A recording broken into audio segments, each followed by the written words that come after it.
Good morning, all of you. Welcome to our CS lecture, that is crop science lecture. In previous lecture, we discussed regarding the morphology of floral plants. In those lecture, we discuss what is meant by morphology. Then we see the different parts of the plant, and we see the morphology of roots, morphology of stem, leaf, and morphology of the flower. So these points actually covered in before lecture. So now in this lecture we discuss regarding the morphology of fruit. In this lecture we discuss or we see what is meant by fruit. After that we see which are the different parts of that fruit and also see the classification of the fruit. So these points will be covered in this lecture. Let's see. First of all, we see what is meant by fruit. A fruit, it is nothing but it is the product of flowers after the pollination. तर fruit ज्याला आपण फळ असे म्हणतो, तर fruit काय आहे, तर हे काय आहे, फ्लावरपासून झालेलं एक प्रोडक्ट आहे. पण कधी जेव्हा ते फ्लावर पॉलिनेशन होतं, म्हणजे ज्याला आपण परागीभवन असे म्हणतो, तर परागीभवनानंतर जे प्रोडक्ट तयार होतं फुलांपासून त्याला आपण फळ असे म्हणतो किंवा फ्रूट असे म्हणतो. So fruit it is nothing but this is the product of the flower usually develop after the pollination. The fruit is also called as ripen ovary. Then the main function of that fruit is seed dispersal. Seed dispersal, it means the spread of the seed in different area. तर या फ्रूटचं महत्त्वाचं काम कोणतं असेल तर seed dispersal, because we know that seed is a basic function of that plant, basic life of that plant, because it is the initiation of the life of that plant. कोणत्याही झाडाच्या संगोपनासाठी म्हणा किंवा वाढीसाठी म्हणा किंवा त्याच्या फर्दर ग्रोथसाठी सीड हे गरजेचं असतं आणि हे सीड आपल्याला फ्रूटपासून मिळतं. त्यामुळं फ्रूटचं जे महत्त्वाचं फंक्शन आहे ते आहे सीडचं डिस्पर्सल करणं. After that we go to the structure of fruits. We know that any typical fruit consist of pericarp. Then this pericarp consist of epicarp, mesocarp, endocarp, and after that in central area there is a seed. So these are the parts of typical fruit. So here these three regions are called as exocarp. It means epicarp, mesocarp, and endocarp. Epicarp or exocarp, it means it is the outermost layer of the fruit, or it is called as skin of the fruit. ज्याला आपण पिकाची साल असे म्हणतो, कारण outer रिजनला आपण बघतो. जर मँगोचं उदाहरण घ्यायचं झालं तर जेव्हा आंबा हा कच्चा असतो तेव्हा ते हिरव्या कलरची तुम्हाला साल दिसून येते, पण जेव्हा तो पिकतो तेव्हा तो रेड कलर किंवा येलोविश कलर त्याला ॲपेड होतो. तर ही जी साल असते त्याला काय म्हणायचं, exocarp. Then mesocarp, it is the middle part or it's the flesh of the fruit. तर जेव्हा तुम्ही तो मँगो कट करता किंवा सोलता त्यावरून लक्षात येतं की जेव्हा जी साल आपण काढली त्या आतमध्ये जो गाभा असतो, जो फ्लेशी गाभा असतो त्याला आपण मेसोकार्प म्हणतो. आणि सगळ्यात आतमध्ये जी कोय असते ती कोय जर तुम्ही फोडून पाहिली तर त्यामध्ये तुम्हाला सीड दिसून येतं त्याचं. तर जे सीडला कवर केलेला जो पार्ट असतो, जो सर्वात आतमध्ये असतो, त्याला आपण एंडोकार्प असे म्हणतो. So exocarp, it is outer part of the fruit, it is called as skin of the fruit. Then mesocarp, this is the middle part, or it is also called as the flesh of the fruit. And lastly, in inner part there is a protection covering to the seed, it is called as endocarp. In this image you can easily see the different layers or these different regions of that pericarp, such as exocarp, which is situated outer in fruits. Then mesocarp, which is the middle area, and endocarp, which is internal area which covers or which protect the seed. तर या स्लाईडमध्ये तुम्हाला दिसू शकतं की ही जी साईडची किंवा ज्याला आपण साल म्हणतो त्याला एक्झोकार्प जे येलो कलरची आहे, त्यानंतर आतला जो गाभा आहे त्याला मेसोकार्प म्हणतो आणि जी कोयसारखं दिसतंय त्याला आपण एंडोकार्प म्हणतो. तर खाली तुम्ही बघू शकता की ही कोयचं जर आपण डिसेक्शन घेतलं तर अशा प्रकारचे अजून एक भाग तुम्हाला आतमध्ये दिसून येतो जे त्या मँगोचं सीड असतं. तर अशा प्रकारचे जे स्ट्रक्चर आहे पेरिकार्पचं, जे एक्झोकार्प, मेसोकार्प आणि एंडोकार्प या तिन्ही प्रकारचे जे लेयर्स आहेत ते आपण या स्लाईडमध्ये आपल्याला दिसून येतात. This is the another example which clearly shown the different parts of that pericarp or different regions of that pericarp such as exocarp, mesocarp, endocarp and seed. So these parts are clearly noted here. So the seed is protected by endocarp. After that there is a mesocarp and externally the layer which is present, that layer is called as exocarp. तर आतमधलं जे seed असतं ते सीडला cover करण्याचं काम endocarp करतं. त्यानंतर त्याचा mesocarp असतो आणि सगळ्यात बाहेरचा जो लेयर असतो ज्याला आपण एक्झोकार्प असे म्हणतो. Then we go for the classification. So these are the 3 categorization of the fruits such as simple fruits, aggregate fruits and multiple fruits. So simple fruits it nothing but when a single fruit is developed from single ovary, then that fruits are called as simple fruits. When the fruits consist of a collection of or bunch of simple fruits from a collection of ovaries or bunch of ovaries, then that fruit is called as aggregate fruits. Aggregate, it means there is a combination of ovaries, and due to this there is a combination of fruit is there. So it is called as aggregate fruits. And then multiple fruits. Multiple fruits, it means when the fruit is developed from entire inflorescence, then that fruit is called as multiple fruit.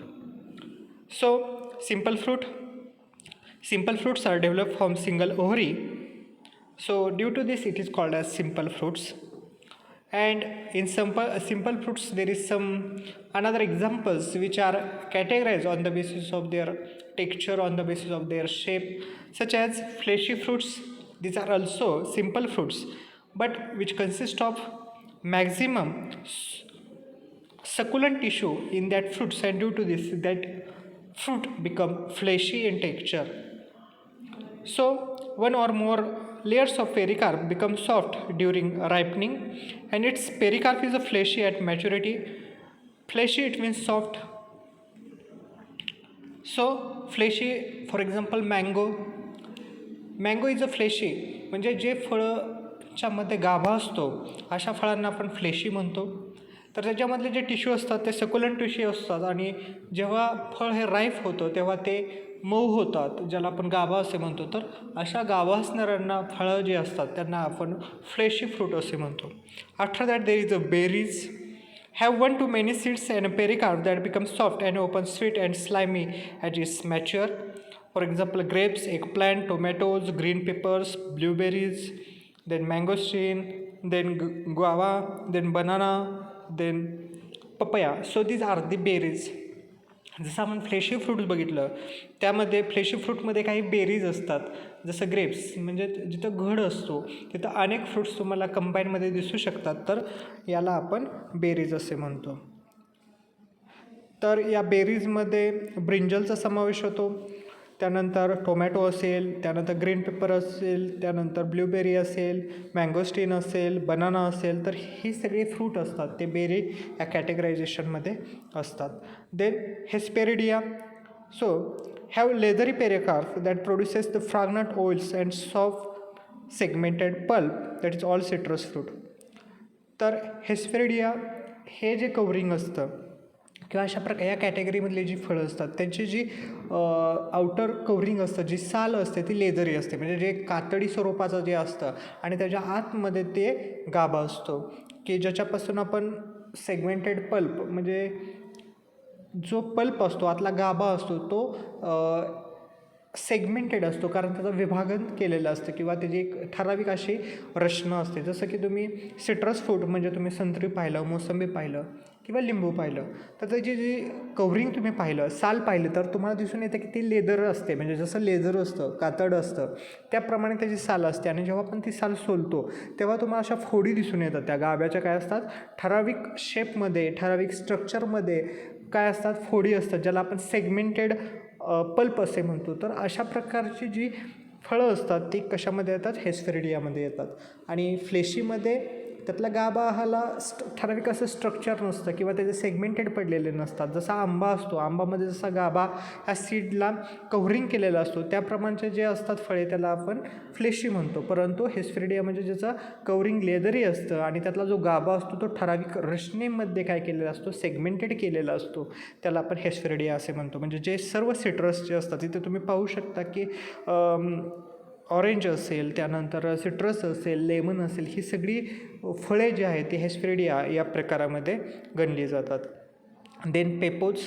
So these are the another category of fruits, that is peppos, have a thick or hard exocarp, have receptacle that partially or completely enclosed in the ovary, pumpkin, cucumber, squashes, then cantaloupes, then watermelons. So these are the peppos.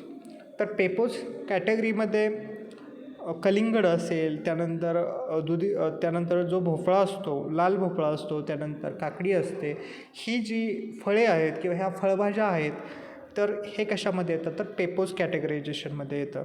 तर अशा प्रकारे दिसून येतं की याच्यामध्ये जी साल असते ती हार्ड असते, थिक असते, सगळ्यात जास्त हार्ड असते, थिक असते, म्हणून त्याला आपण पेपोज असे म्हणतो. तर याच्यामध्ये कलिंगड असेल, त्यानंतर काकडी असेल, त्यानंतर भोपळा असेल ज्याला पंपकिन असे म्हणतो. तर ही सगळी जी फळं आहेत ती या पेपोज या कॅटेगरायझेशनमध्ये येतात. त्यानंतर पोम्स हे एक फळांचा प्रकार आहे. तर it is a bulk is form from swollen receptacle, then have a thin exocarp and a properly cartilaginous mesocarp, pears and apples. तर जे पोम्स असतात ज्याच्यामध्ये ॲपल असेल, पियर असेल, या दोन्हींचा समावेश होतो. याच्यामध्ये काय असतं, जी ओहरी असते ती ओहरी सेंट्रलला असते आणि याच्या जो साईडला जो फ्लेशी म्हणजे एक गाभा असतो, अशा प्रकारची फळं ती ज्याला आपण पोम असे म्हणतो. तर त्या गाभ्याला आपण इथं हायपॅन्थियम म्हणतो आणि त्यातली जी ओहरी असते तुम्हाला सेंट्रलला दिसून येते आणि pedicel. So this is called as pomes. So in this lecture we discuss regarding what is meant by fruit, then we see the important or main parts of that fruit, then we go for the classification of fruit. In this point we see there is a three type of fruits such as simple fruit, aggregation fruit and there is a multiple fruit. So in this lecture we already discuss regarding the simple fruits, what is meant by simple fruits, then the different subtype of that simple fruit. Such as simple fruit, it means when one fruit is developed from one ovary or single ovary, then that fruit is called as simple fruit.